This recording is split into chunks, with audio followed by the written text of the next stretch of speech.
Hello, welcome to Newscentre with me, Parikshit Luthra. With a promise to lead a government that will not leave the next generation with the debt to settle, restore trust and lead the nation into the future, Rishi Sunak has succeeded Liz Truss as the Prime Minister of the UK.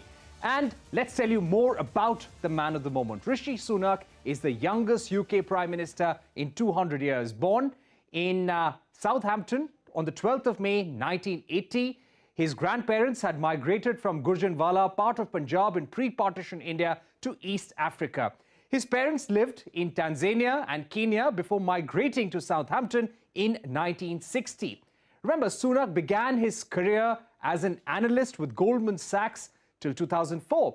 He joined TCI Fund Management in 2006 and became partner. In 2010, he joined the Conservative Party and began working with a political think tank linked to the Conservatives. In 2015, he was elected as Conservative MP from Richmond, North Yorkshire. A firm believer in Brexit, he voted 3 times in favour of Theresa May's Brexit plans, served as Chancellor of the Exchequer from 2020 to 2022 before he resigned. Improving the odds for the Conservatives will be one of his biggest challenges. According to a YouGov poll, 65% of Britons think that Labour will form the next government, and 51% actually feel that Labour will win the next general election with a majority. Putting the economy on track will be a daunting task for Sunak, with UK staring at a recession and the economy likely to contract in Q4. Inflation is at double digits at 10.1%, highest in 40 years. The high energy bills and rising food costs are a big concern for the public in the UK. Sunak is likely to take measures to calm the market, stabilise the pound. We will also see his economic vision being unveiled when the government lays out its economic plan on the 31st of October. We'll be discussing all of that. But what is remarkable is that this young man has become the Prime Minister with just 7 years in the UK government. Let's listen in to Rishi Sunak when he was speaking just at 10 Downing Street a short while back. I will unite our country, not with words, but with action. I will work day in and day out to deliver for you. This government will have integrity, professionalism, and accountability at every level. Trust is earned, and I will earn yours. All that, that was Rishi Sunak. He also said that he will correct some of the mistakes made by Liz Truss and he will focus on unity. I'm now joined by Shashi Tharoor, Congress MP in the Lok Sabha and a renowned author, also the former Minister of State for External Affairs. Mr. Tharoor, thank you very much for joining us. How would you sum up Rishi Sunak's rise in UK politics and his road ahead? Well, I think it's extraordinary at multiple levels, Parikshit. It's extraordinary in terms of the fact that he is obviously a descendant of immigrants of a different ethnicity and race from the majority of English people, British people, and that is wonderful. That's a remarkable achievement. Second, there is the undeniable fact of his religion. He's practicing Hindu, very overt in his Hinduism, which is a surprise in a Britain which has an established church. Christianity is the official religion of the state as practiced by the Anglican Church. A third is the stunning fact of his age and experience. He was only elected for the first time in 2015. Within 3 years, he was a parliamentary undersecretary. Within 5 years, he was finance minister. Within 7 years, he's prime minister. I mean, you can't imagine such a narrative in India, where he'd be lucky at the end of 7 years to be having moved up from the backbenchers to be an MOS or something, but otherwise he'd be a backbencher. That's how our country is. I mean, I've just been through the experience of being considered inexperienced because I've only 14 years in elected politics. So you can imagine how, for us, these are all very valuable lessons we can learn, I think, that a country like Britain was able to do this. And one final point is it's undoubtedly linked to his ability and his merit, because Britain's just weathered a terrible financial crisis. The economy is in the doldrums. People are gripped by a sense of crisis and doom. The Prime Minister has resigned after the shortest tenure in history of any Prime Minister. And they're desperately looking for a safe pair of hands to handle the economy. And here you have a guy who's worked on Wall Street, worked in the city, been a hedge fund manager, and had a pretty decent record as Chancellor of the Exchequer when he was credited with some of the innovative measures through which England managed the COVID lockdown and still protected jobs and industry. And so people, I think, in the Conservative Party told themselves, either we go for this guy and we overlook race, religion, age, whatever, and we leave it to him to stabilize the economy, or we have to face a general election in which we'll get clobbered because Labour Party is so far ahead in the polls. Right. That, I think, was the ultimate political choice they had to make, and they chose Rishi Sunak. Right. If you had to describe the major political challenges for him that lie ahead, in his opening speech, in his opening remarks to his party men and also to the media, he said unity and stability were two of the words that he mentioned. Do you feel that he will face issues in keeping the party united, in moving forward with his economic agenda as well? Because you have Boris Johnson's loyalists on one hand. The Labour Party is saying that he does not have the mandate, he does not have the credibility, and there needs to be a general election immediately. So do you feel that there will be a political struggle for him going ahead? No, I mean, there's obviously going to be political challenges, but the Labour Party calling for an election is predictable. They got clobbered in the last election, and they would rather not have to wait the full 5 years before the next election, whereas from the Conservative point of view, they want to use their rather good mandate and their good majority in the House to give themselves a better chance of coming back in 25. So my own view is that that call for an election is not going to be heeded by anyone, at least not in the short term. Sunak's first and most urgent priority is to stabilize the economy. And there, I think the verdict will be coming from three sections of opinion. One is Parliament itself, in particular his own party. The second is public opinion. And the third is the markets. If the markets rally behind him and say, okay, we've got somebody we trust to handle the economy, and on that basis, you see some encouraging signs coming out of the sort of numbers that are so indispensable for judging the value of the pound, for judging the interest rates, for judging how people are able to cope with their daily lives, then Sunak will buy himself a lengthier honeymoon. In the short term, I'm sure he does have a honeymoon. The political challenge, first of all, is really within his own party, much more than from the Labour Party.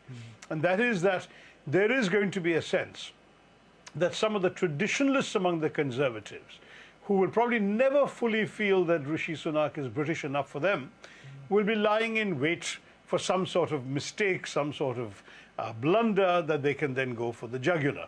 And amongst those, I'm sorry to say, would probably be his old boss, the man who promoted him to Chancellor of the Exchequer and backed him very strongly at the beginning, Boris Johnson, because Boris Johnson has evidently concluded that Rishi's departure from the Chancellorship of the Exchequer was what made his own resignation unavoidable. And therefore, there is a sense in the Johnson camp that Sunak betrayed Johnson, despite owing everything to Johnson, and that therefore the perception is that the Johnson camp will be waiting to go after him if he fails. Right. But I think Rishi Sunak has shown a tremendous amount of skill and adeptness at being able to manage all of these contradictions so far. And my own view is that I would probably back him to be able to pull this off in the short term. Right. Whether at the end of 2 years or 2.5 years, this is going to be enough to overcome the 38-point deficit in the public opinion polls that separate Conservative and Labour right now, that remains to be seen. Right. I think that Liz Truss's resignation was something the Conservative Party demanded because it was the price of their survival. Right. Rishi Sunak will be held to the standards of, if you are able to do a good enough job in the economy that most of us have a chance of being re-elected, we'll back you all the way. That's his task, if you really want to have it in a nutshell. All right. That's an important point. He needs to get the economic agenda absolutely right, make sure that public opinion is with the Conservatives, and he can allay concerns of the opposition in Parliament as well. Mr. Tharoor, I'd also like to ask you, we've seen the rise of Indian origin politicians across the world, most notably Kamala Harris as Vice President of the United States could well be the Democrat candidate for the next presidential election. And now you have Rishi Sunak as the Prime Minister of the UK. What does this say about the rise of Indians in politics across the world? you've actually left out two other examples. There's a Goan Prime Minister in Portugal, Antonio Costa, and we had a half-Indian Prime Minister in Ireland, Leo Varadkar, who's due, as part of a power-sharing arrangement, is due to come back to power as Prime Minister by the end of the year. So we're going to have the most extraordinarily, unexpected situation of an Indian origin Prime Minister in Britain negotiating with a half-Indian origin Prime Minister in Ireland on Anglo-Irish issues, including some of the ones that have been caused by Brexit and the complications across the Irish Sea for Northern Ireland. So it's an extraordinary situation, and I must say, for all of us who, as Indians, have witnessed the sort of colonial legacy close up and also studied it and written about it, it sort of sends a post-colonial frisson up my spine to watch all of these things happening. I think the diaspora has done remarkably well. I think in some ways it's true that those who emigrate abroad, by definition, are the harder workers, the people with greater ambition, the greater desire to succeed. They have to scale impossible odds in order to do well. And that's why perhaps they succeed so much, and not just in politics, the four examples you and I have talked about, but look at the others, the famous examples of a Satya Nadella at Microsoft, or a Sundar Pichai at Google, and the many, many other Indians who are heading so many top-notch American corporations, from Indra Nooyi at PepsiCo to Raj Subramaniam at FedEx. You've got a whole lot of Indians who are running the show because they had what it takes to demonstrate the ability to succeed. All that you need in the receiving society is a willingness to recognize merit and ability ahead of race and religion. And that's where Indians have been able to benefit in every case. Right. Also, this is a question that is often asked whenever we see the rise of an Indian politician in the West, or any other country for that matter. Will ties with India be any better under Rishi Sunak? You know, it's difficult to say. I mean, I think he has certainly got a very recent tie in the shape of his wife, who is an Indian citizen, and his in-laws are Indians, and they came and campaigned for him when he was running for parliament for the first time, and so on. So there is a close link there. But policies are made in the interest of your own country. It was pointed out to me that Rishi Sunak always cheers the England cricket team in matches against India, and so he should. He's a British politician, born and raised in Britain, and that's where his loyalties have to lie. So I think there will be a certain affinity, a certain interest, a certain friendship towards us, but I don't think it would be right for us to expect that policies would be made by any British Prime Minister merely to sort of be nice to the country of his origin. We haven't seen this. You're going to see feel-good moments. He might come to a Pravasi Bharatiya Divas, he might come to a Republic Day, who knows? But he may not be likely to come to give us concessions on a trade agreement, to give us concessions on a defense deal, or whatever, because there he has to be negotiating in the interest of his own country.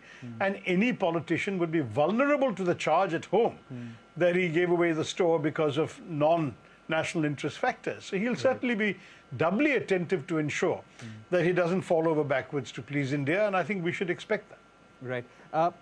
Do you think the Indo-UK trade deal could get an impetus with his appointment as Prime Minister? And the reason why I ask you, sir, is because there is a sentiment that UK must get its share of the pie in the trade deal. There must also be some amount of curbs on mobility of Indians from India to the UK for work purposes, for professional reasons. And what most recently Suella Braverman, the former UK Home Secretary, said, and she was in a way pulled up by the UK administration for that Indians are the largest group of overstayers in the UK. So how would he address that sentiment? How do you expect him to approach the trade deal with India at a time when UK is in so much of economic turmoil?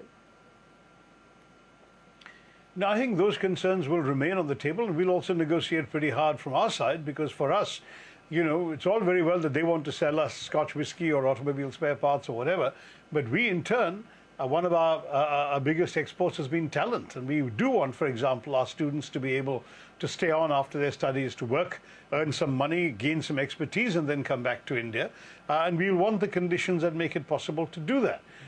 So there will be some tough negotiating. I don't see either side suddenly softening because there's an Indian origin Prime Minister.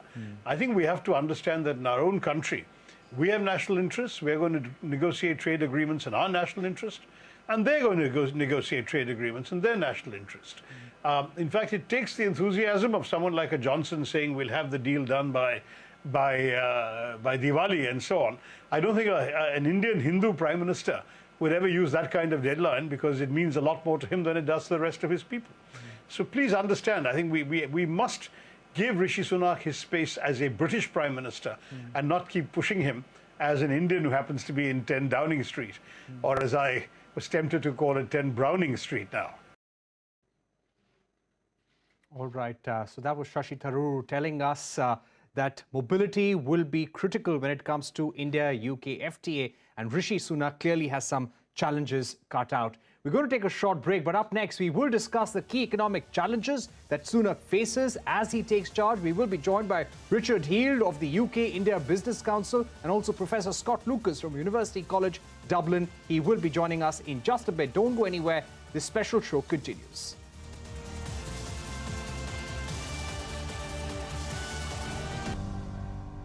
I understand how difficult this moment is.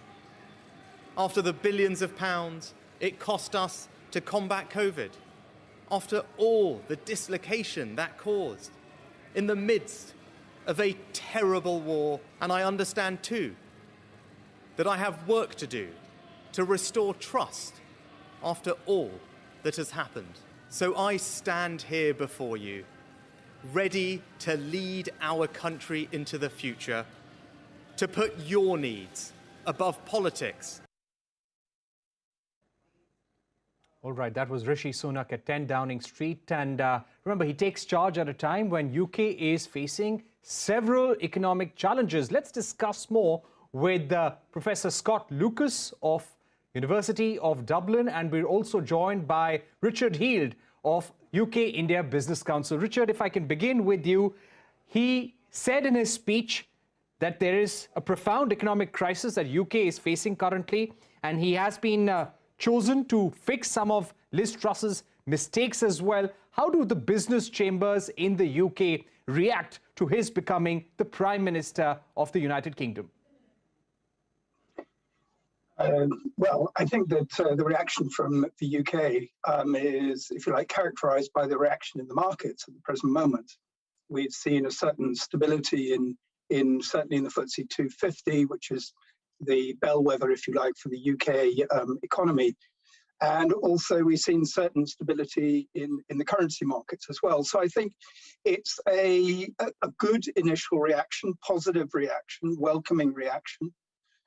We'll have to see how the cabinet comes together. But as you rightly say, his key focus has got to be to address the hole in the UK's finances at this present moment in time. And we will find out a little bit more about that when the OBR makes its report in a few days' time.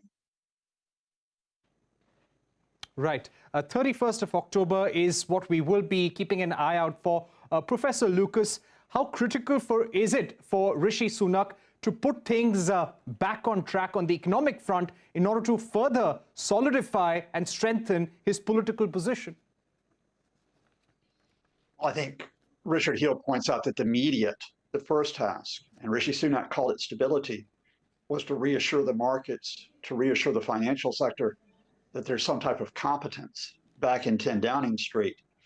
But that's just a short-term measure, because here's, if you will, the broader context, the elephant in the room, and that is that Rishi Sunak cannot deal in the medium or long term, or at least won't be dealing with the fundamental problem, which is that the UK's position is damaged.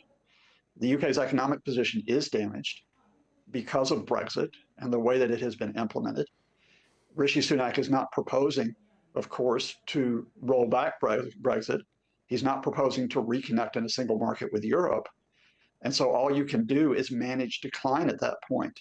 Here are the two most important words in Rishi Sunak's speech when you cut away all the political jargon: difficult decisions.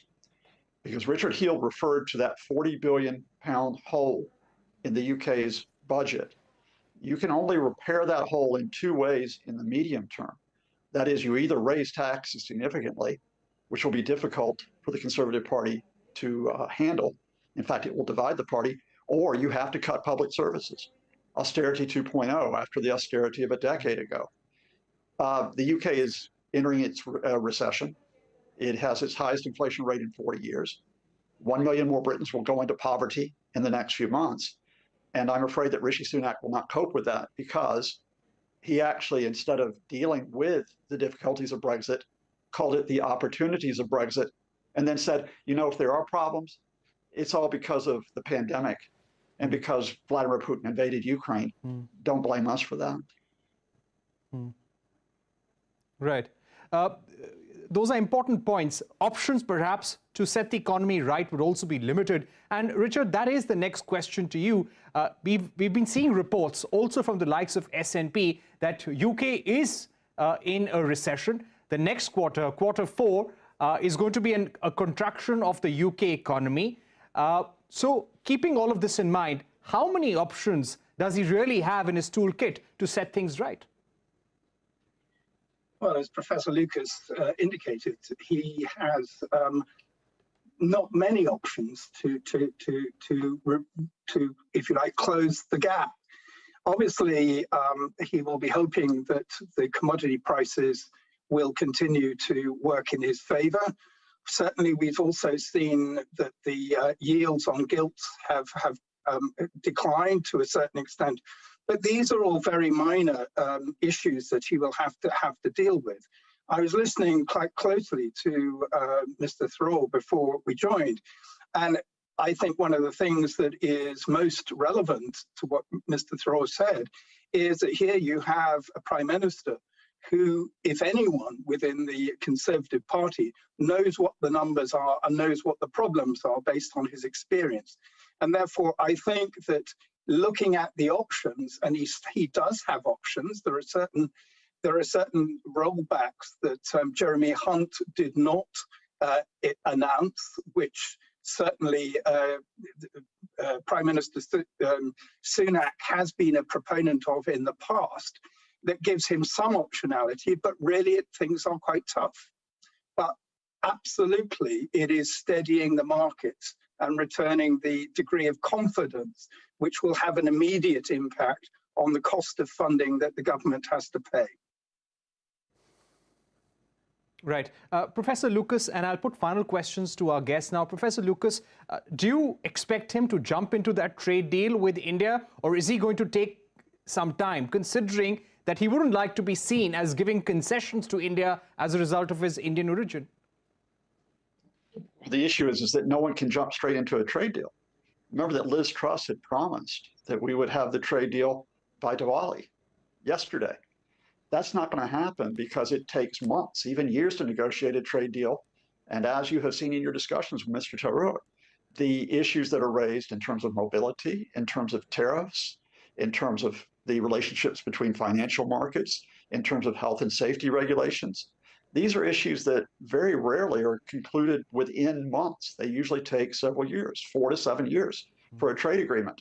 So even if I think Rishi Sunak wants to will a trade agreement, it's not going to happen imminently. And I'd give the broader point. Remember that the holy grail for Brexit was going to be the trade agreement with the United States.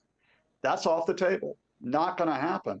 So the reality is that the UK, at least for the foreseeable future, has cut itself off from Europe and has no market to replace that.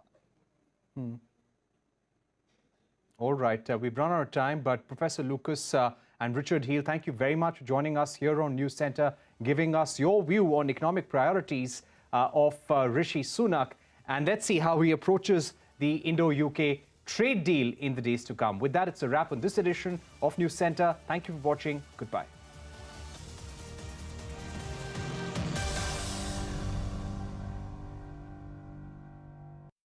Brought to you by Wonder Fabric by Peter England.